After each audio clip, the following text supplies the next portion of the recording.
환생 카르마, 그리고 죽음 이후의 삶.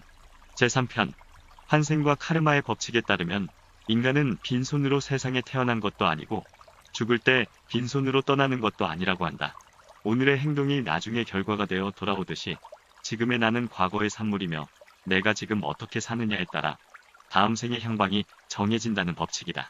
부처는 세상에서 가장 위대한 성자와 현자도 전생에서 무수히 많은 악을 행한 적이 있는 사람들이다 라고 지적했다. 그들조차도 전생에서 무지의 암흑에서 갈피를 잡지 못해 삶을 파괴하고 자기의 능력을 나쁜 목적으로 이용하고 주변 사람들을 우울하게 만든 전과를 가지고 있다는 것이다. 하지만 이들은 과거에 저지른 악행의 죗값을 치르고 새로운 모습으로 환골탈태하였기 때문에 깨달음의 경지에 올랐다. 점성학에서 한 인간이 태어날 때 태어난 시점에 밤하늘의 별의 위치를 보고 작성하는 운명 차트나 동양의 명리학에서 말하는 사주팔자가 인간에게 미치는 영향은 항해사가 대양을 항해할 때 마주해야 하는 바람과 해류에 비유할 수 있다.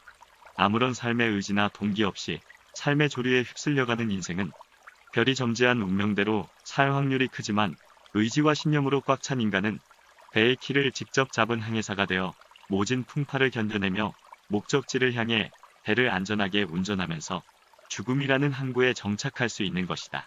아무런 노력도 하지 않고 삶의 바다에서 둥둥 떠다니는 사람의 미래는 예측하기 쉽다. 인간의 용기, 의지, 신념이라는 변수가 빠진 상태에서 외부의 영향만 받고 움직이기 때문이다. 하지만 나를 둘러싼 환경과 주변의 상황에 아랑곳하지 않고 뭔가 해보겠다는 마음을 굳게 먹고 그 생각들을 행동으로 옮기는 순간 당신의 운명은 달라질 수 있다. 도박에서 진정한 고수는 본인이 나쁜 패를 가지고 있다 하더라도 실망하지 않고 당당히 포커페이스를 유지하며 때론 뻥카도 치면서 게임의 흐름을 주도할 수 있기 때문이다. 도박사는 게임의 결과는 자신의 의지에 따라 바뀔 수 있다는 사실을 알기 때문이다. 환생은 인생의 게임에서 지난날의 실수를 바로잡고 승리를 쟁취할 수 있도록 우리에게 주어지는 선물이다. 그 선물을 어떻게 활용할지는 내가 지금부터 어떻게 행동하느냐에 달려있다. 한편 환생과 카르마에 대한 교리에 대한 믿음도 대체로 비슷한 양상을 보이고 있습니다. 인류 역사에 이름을 남긴 상당수의 위인들은 점성학과 환생의 개념을 진리로 받아들였습니다. 고대 그리스의 철학자들이 동아시아 지역을 다녀오면서 환생의 개념을 처음 접하였습니다. 기원전 6세기의 인도를 처음 방문하여 환생과 점성학을 접한 사람은 사모스의 피타고라스였으며 그 후 플라톤이 이 사상을 계승하여 환생교리의 대변인이 되었습니다. 플라톤주의와 신플라톤주의의 학자들은 환생을 우주의 기본 법칙 중 하나라고 생각했습니다. 고대의 과학자들이 하늘을 바라보며 가장 먼저 발견했던 것은 우주적 현상이 끝없이 지속된다는 사실이었습니다. 그리스 철학자들도 이 점을 주시하며 인간은 시작도 없고 끝도 없는 영원한 우주에 속해 있다고 결론지었습니다. 그래서 동양의 천부경에서도 첫 문장과 마지막 문장에 일시무시일 일종무종일이라고 하였습니다. 즉 우주는 시작됨이 없이 시작된 우주이며 끝남이 없이 끝나는 우주라고 표현을 하였습니다. 그리고 고대인들은 우주가 거대한 순환에 맞춰 질서정연하게 움직인다고 생각했습니다. 하지만 이 순환은 단순 반복되는 원의 형태가 아니었습니다. 생명체는 진화하면서 매번 원점으로 돌아오는 것이 아니라 신비스러운 나선형의 계단을 타고 오르며 조금씩 상승하였습니다. 즉 성장하는 것이었습니다. 고대인의 우주관은 이 같은 순환의 패턴이 서로 맞물려 있고 연결된 구조물이었습니다. 구약 성경에 에스겔서를 쓴 선지자 에스겔은 이 순환을 바퀴 안의 바퀴라고 표현하였습니다. 늘 하늘을 쳐다보며 우주의 신비를 관찰했던 옛 선인들은 그 안에서 드디어 단 한 가지를 발견했습니다. 바로 그것은 생명이었습니다. 그들은 모든 곳에서 생명을 발견했습니다. 그 생명의 형태는 수시로 바뀌지만 본질은 절대로 바뀌지 않습니다.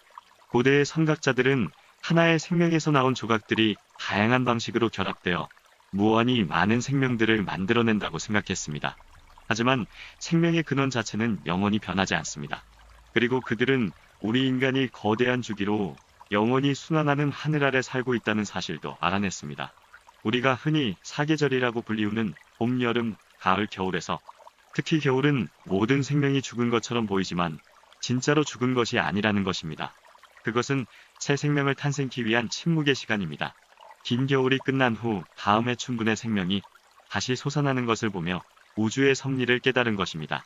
우주에는 탄생과 성장, 성숙과 노화, 죽음과 부활의 신비가 담겨져 있고 고대인들은 끊임없이 반복되는 죽음과 부활의 순환에 주목했습니다. 고대의 모든 종교와 교리는 생명의 탄생과 성장, 그리고 부활을 통한 죽음의 정복이라는 개념을 바탕으로 출발했습니다. 따라서 고대인들은 순환이라는 단어에 방점을 찍고 죽음을 심각한 일로 여기지도 않았습니다. 그들은 모든 생명의 육신, 즉 껍데기가 없어지는 것을 자연의 이치라 생각했습니다. 고대인들은 오늘날의 현대인보다 별자리 천체들을 직접 눈으로 보며 더 지혜롭게 세상을 인식하였습니다. 그리하여 그네들은 인간은 불사의 존재라는 사실을 터득했습니다.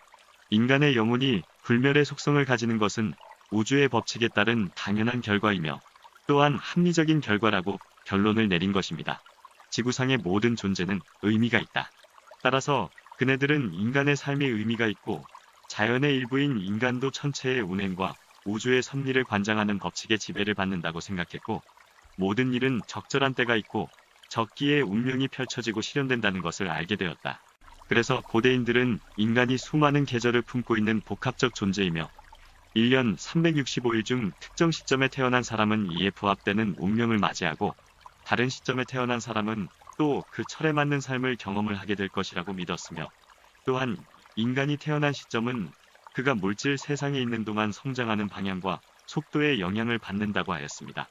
인간은 역사의 긴 흐름 속에서 한 번 잠시 나타났다가 허무하게 사라지는 하루살이 같은 존재가 아니라 인류와 우주의 성장 과정에 참여하며 함께 흘러가는 존재입니다. 바로 이 원리가 환생의 개념입니다. 인류의 역사가 나의 역사이며 영원토록 펼쳐지는 의식의 이야기입니다.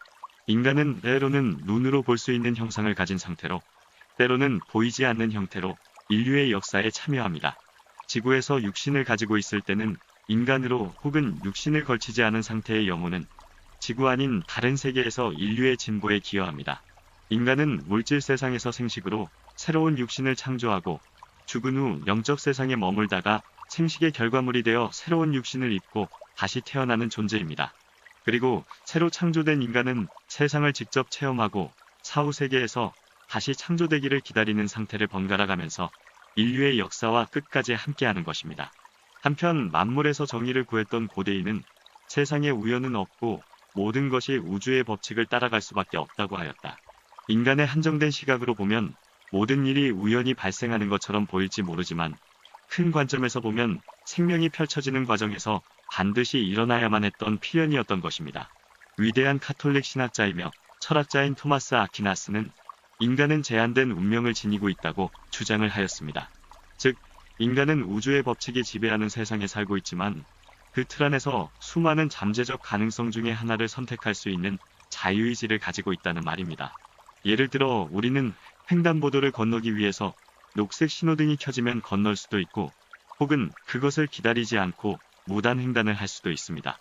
이것은 내 의지에 달렸습니다.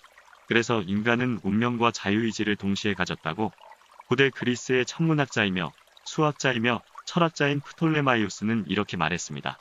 별은 인간의 행동을 부추기지만 강제하지는 않는다고 말입니다. 그런데 이 제한된 운명은 인간에게 완전한 선택의 자유를 부여하지는 않습니다. 즉, 누구나 선택의 자유는 있지만 자기가 아는 범위, 자기가 할 수 있는 가능한 범위 내에서만 선택이 가능합니다. 다시 말하면 이것은 제한된 자유의지입니다. 결국 인간이 내리는 모든 선택과 결정은 나의 상태에 의해 결정됩니다. 표면적으로는 나의 완전한 자유의지에 의해 결정된 것 같지만 사실은 그 시점의 성장 수준에서 그런 선택을 할 수밖에 없는 것입니다. 엄밀히 말하면 자유의지가 아닌 것입니다. 내가 그 시점까지 살면서 행한 것, 경험한 것, 배운 것들이 지금의 나를 만들었고 그 상태에서 내가 내릴 수 있는 유일한 선택을 한 것입니다. 카르마의 법칙은 인과관계의 법칙을 도덕과 인간의 행동에 적용한 것으로 현재의 행동은 과거의 결과이며 현재 내가 하는 행동들은 미래에 나타내어진다는 말이다. 자연의 모든 것은 어떤 의미를 내포하고 있습니다. 우리가 세상에 온 것은 삶의 과제를 수행하기 위함이며 우리가 그 과업을 완수할 때까지 계속 태어나야 됩니다. 주어진 과제를 정복하고 시험을 통과해야만 비로소 카르마의 굴레에서 완전히 벗어날 수 있습니다. 성장을 통해 삶을 초월할 수는 있지만 싫다는 이유로 삶을 피할 수도 없고 도망칠 수도 없습니다. 해야 할 일을 해야만 해방될 수 있습니다. 그것은 한 번의 생으로는 불가능합니다. 자연은 인간에게 그 일을 해낼 수 있는 능력을 주었기에 어려운 과제를 각자가 짊어진 것입니다. 우리는 그 일을 끝마칠 때까지 지구라는 학교에 등교해야만 합니다. 이것이 환생이라는 것입니다. 고대인들은 자연에서 관찰한 순환의 법칙을 상기하며 인간이 다시 환생하더라도 똑같은 조건으로 두 번 태어나는 경우는 없다고 단언한다. 모든 인간은 전생의 경험을 통해 조금이라도 더 성숙한 상태로 태어나는 것입니다. 인간의 삶도 자연처럼 순환을 거듭합니다. 평생 성장을 거부하고 살았다면 언젠가는 자신의 실수를 또다시 대면할 것입니다. 그리고 그 실수를 두 번 다시 반복하지 않아야 되는 것입니다. 바로 그것이 자기 자신의 성장을 증명하는 것입니다. 인간은 성장 과정에서 두 갈래의 길 중 하나를 택할 수 있습니다. 첫째는 성장의 운명을 스스로 받아들이는 것이고, 또 하나는 불필요하게 스스로에게 채찍을 가하고 억지로 반강제적으로 체벌을 가하는 것입니다. 어떤 경우든 성장하게 되어 있지만 올바르게 성장하는 경우는 첫 번째의 길에만 해당됩니다. 그리고 우리들의 수호신인 밤하늘의 별들은 각 개개인들이 어떻게 성장하는지를 멀리서 지켜보고 있습니다. 왜냐하면 우주의 별들은 세상의 모든 답을 알고 있으니까요. 인류의 70억 명에 해당되는 수조 개의 별들 중 우리가 개인당 할당된 10개의 별들이 나를 지켜보고 있습니다. 밤하늘의 나의 수호신인 별을 보며 통찰력과 해안을 키우는 방법이야말로 좋은 삶을 유지하는 방법이 아닐까 생각합니다. 오늘은 여기서 이만 줄일까 합니다. 모두들 행복하십시오. 감사합니다.